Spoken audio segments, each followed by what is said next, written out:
नमः शिवाय ओम नमः शिवाय।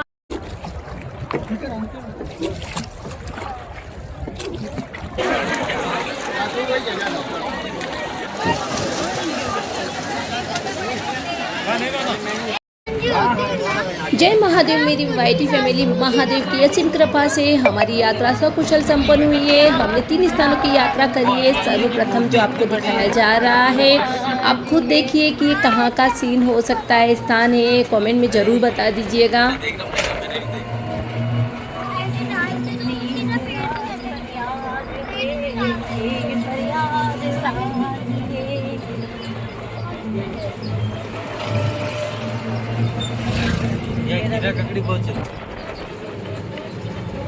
जी हाँ साथियों, हम पहुंच चुके थे प्रयागराज की पावन धरा पर।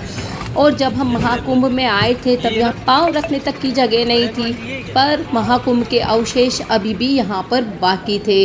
वहाँ पर तंबू लगे हुए थे जिन्हें हटाने की। साथियों, हम पहली बार गए थे महाकुंभ में और अभी गए तब ऐसा दिन रात का अंतर हमें लग रहा था। चलो दोनों ही तस्वीरें मैं आप लोगों के साथ शेयर कर देती हूँ। ये अभी का प्रयागराज है और वो उस साइड में आप देखिए महाकुंभ में जब हम गए थे तो कितनी भीड़ थी। और ये जो महाकुंभ का दृश्य आपको दिखा रही हूँ, ये सुबह 4 बजे का है। आप देख सकते हैं कितनी भीड़ है। प्रयागराज की वीडियो आपने देखी थी मेरी, जब हम प्रयागराज गए थे, पर संगम तट पर हम नहीं जा पाए थे। तो मन में बड़ी आस थी कि जब भी मौका मिलेगा हम संगम तट पर फिर से स्नान करने जरूर जाएंगे। तो बस कहते हैं ना, बाबा की यहाँ देर है पर अंधेर नहीं है। उन्होंने हमारी जल्दी सुन ली और हम आ गए थे संगम के उस पावन तट पर, जहाँ से नौका के द्वारा हमें जाना था संगम तट पर, जहाँ पर गंगा, यमुना और सरस्वती मैया का संगम होता है। पर यहाँ आने के बाद पता चला कि नाव अभी प्रशासन ने बंद कर रखी है। तो मन थोड़ा उदास हो गया, पर हमने हार नहीं मानी, क्योंकि इस बार तो संगम में स्नान करना ही था। वहाँ जो श्रद्धालु थे वहीं के गंगा जल के छींटे लगा करके जाना शुरू कर दिया था, क्योंकि नाव 2 बजे बाद प्रारंभ होना थी। पर हम थोड़ी देर वहीं बैठे रहे। ये गंगा जल के छींटे लगा करके ही लोग तृप्त हो रहे थे। हम वहीं बैठे थे और थोड़ी ही देर में सूचना आ गई थी, 5 या 10 मिनट बाद ही, कि नाव फिर से चलना प्रारंभ हो गई है। तो बस हमारी तो सुन ली थी बाबा ने और हमने भी नौका विहार करना प्रारंभ कर दिया। पर यहाँ पर एक बात ज़रूर है कि यहाँ जब भी नौका विहार करें, नौका के द्वारा संगम तट पर जाएं, यहाँ बार्गेनिंग बहुत ज़्यादा होती है साथियों। तो बस थोड़ा सा भाव-ताव करके जाए तो हमें सही रेट में पड़ जाता है। तो हम बस मैया, गंगा मैया को हमने प्रणाम किया और थोड़े से हमने आनंद लिया वहाँ की नैया का, वहाँ के मौसम का, और बैठ गए थे हम भी हमारे साथियों के साथ नौका में। और ये जो केवट भैया है बहुत ही अच्छे से नौका विहार करा रहे थे हमें। हम जा रहे हैं संगम तट पर, थोड़े से भजन कीर्तन कर लेते हैं। हरे कृष्णा कृष्णा कृष्णा हरे हरे, हरे रामा रामा रामा हरे हरे। पते पते हर हर महादेव। बोलो गंगा मैया की जय, यमुना महारानी की जय, सरस्वती मैया की जय। बस हम महादेव के जयकारों के साथ पहुंच चुके थे संगम के पावन तट पर, जहाँ पर गंगा, यमुना और लुप्त सरस्वती मैया का संगम होता है। 3 नदियों का यहाँ पर संगम है। तो बस बच्चे तो पानी में देखते से कूद पड़े थे और अच्छे से सभी भगवान देवी देवताओं का ध्यान करते हुए डुबकी लगाई। तो बस हम भी थोड़ा सा स्नान कर लेते हैं। उसके बाद प्रयागराज में हम लोग कहाँ गए, कहाँ जाना बहुत ज़्यादा ज़रूरी होता है प्रयागराज में, पूरा जानेंगे इसी वीडियो में साथियों। मैं हूँ प्रियंका माहेश्वरी। अगर आपने चैनल को सब्सक्राइब नहीं किया है तो ज़रूर कर दीजिए। और मेरे पूरी वाईटी यूट्यूब फैमिली की तरफ से मैंने भी गंगा मैया से प्रार्थना करी और आप सभी के नाम की डुबकी ज़रूर लगाइए। चलिए, हमने गंगा मैया के तो स्नान कर लिए। स्नान के बाद हम आ गए थे वहीं पर पास में किला है, किले के अंदर है अक्षय वट वृक्ष और पातालपुरी। तो हम दोनों के ही दर्शन करेंगे। कहते हैं कि अक्षय वट वृक्ष ऐसा वट वृक्ष है जो प्रलय आने पर भी समाप्त नहीं होता है। बहुत ही पवित्र, बहुत ही उत्तम अक्षय वट वृक्ष के हमने दर्शन करे, वहाँ पूजा करी। और उसके बाद हमें मिल गए थे ये छोटे से महादेव, जो मेरा पल्लू पकड़े हुए मेरे साथ साथ घूम रहे थे। बहुत अच्छा लग रहा था। है तो ये लड़की पर महादेव बनी हुई थी, बहुत सही। फिर हम आ गए थे पातालपुरी दर्शन करने के लिए। एक तरफ अक्षयवट है तो दूसरी तरफ उसी किले में है पातालपुरी। पातालपुरी जहाँ स्थित है वहाँ पर भी एक अक्षयवट वृक्ष है, तो हमने तो दोनों के ही दर्शन किए। अक्षयवट वृक्ष के अंदर सभी देवी देवता हैं जिनके दर्शन नीचे कराए जाते हैं। पातालपुरी का मतलब है पाताल, यानी कि नीचे अंदर की तरफ जा कर के दर्शन करना। तो दर्शन करे हैं वहाँ पर भी। नीचे अक्षयवट वृक्ष की जड़ें हैं, वहाँ पर भी दर्शन किए हैं। अंदर है तो बस आप देखिए इस तरह से हम अंदर जा रहे थे।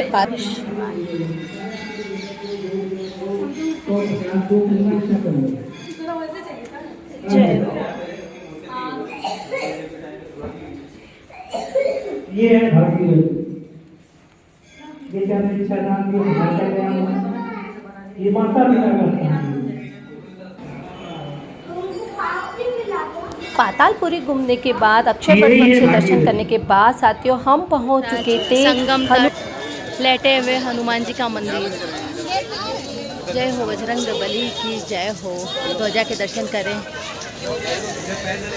जय बाबा की जय हो, हनुमान जी महाराज की जय हो। जय सीताराम।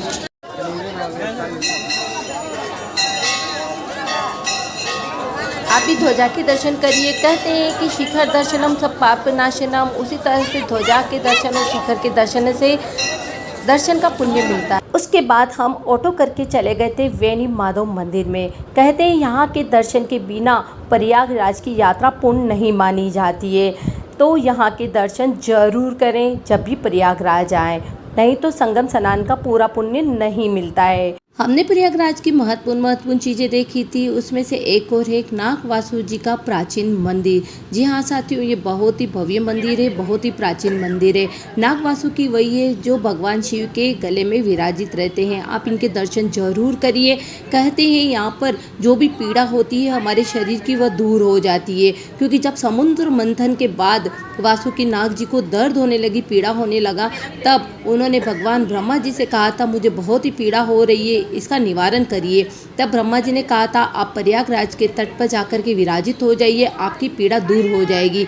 तब यहाँ आने के बाद उनकी पीड़ा दूर हो गई थी। इसी तरह से जब भारत के युद्ध में भीष्म पितामह जब बाणों की सैया पर सोए थे, मृत्यु के बाद उन्होंने भी ब्रह्मा जी से यही कहा, मुझे बाणों की सैया पे सोने पर बहुत पीड़ा हुई थी, उसका दर्द मुझे अभी भी है।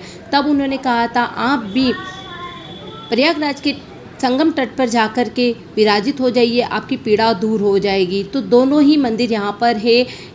नागवासु जी के साथ साथ भीष्म पितामह भी यहाँ पर है। और यहाँ पर कहते हैं आने के बाद जो भी अपनी पीड़ा बताता है उनके दुख दर्द और पीड़ाएं दूर हो जाती है, और ये बहुत ही वास्तविकता है साथियों। तो नागवासुकी जी के दर्शन जरूर करें, और जो भी पीड़ा है उसके बारे में अगर आप मन ही मन सोचेंगे तो बाबा यहाँ से भी सुन लेते हैं।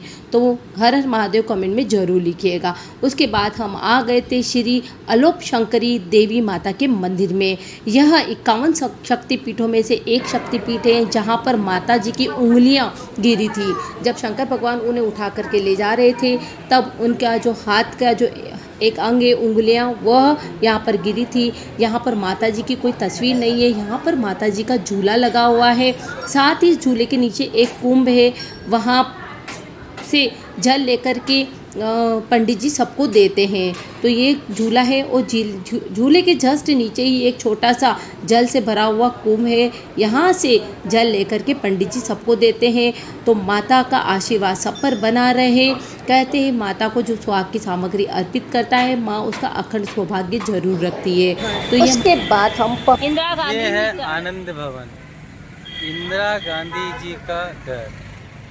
यहीं इसको रहे, अभी म्यूजियम बना रखा है, यहीं रहे, बड़े पले। बहुत ही अच्छा है, पर हम अंदर नहीं जा पाए क्योंकि हम आए तब तक इसके गेट बंद हो चुके थे। बहुत शानदार है। बट बाहर से देखने में लग रहा है कि ये बहुत ही अच्छा होगा। So better luck next time for. तो भाई इंदिरा गांधी थी तो बहुत ही भव्य महल में रहा करती थी। फिर हम आप पहुँचे थे महर्षि भारद्वाज जी के आश्रम में। बहुत ही भव्य आश्रम बना हुआ है, प्रयागराज जी का मंदिर है और यहाँ पर माता जी का मंदिर है।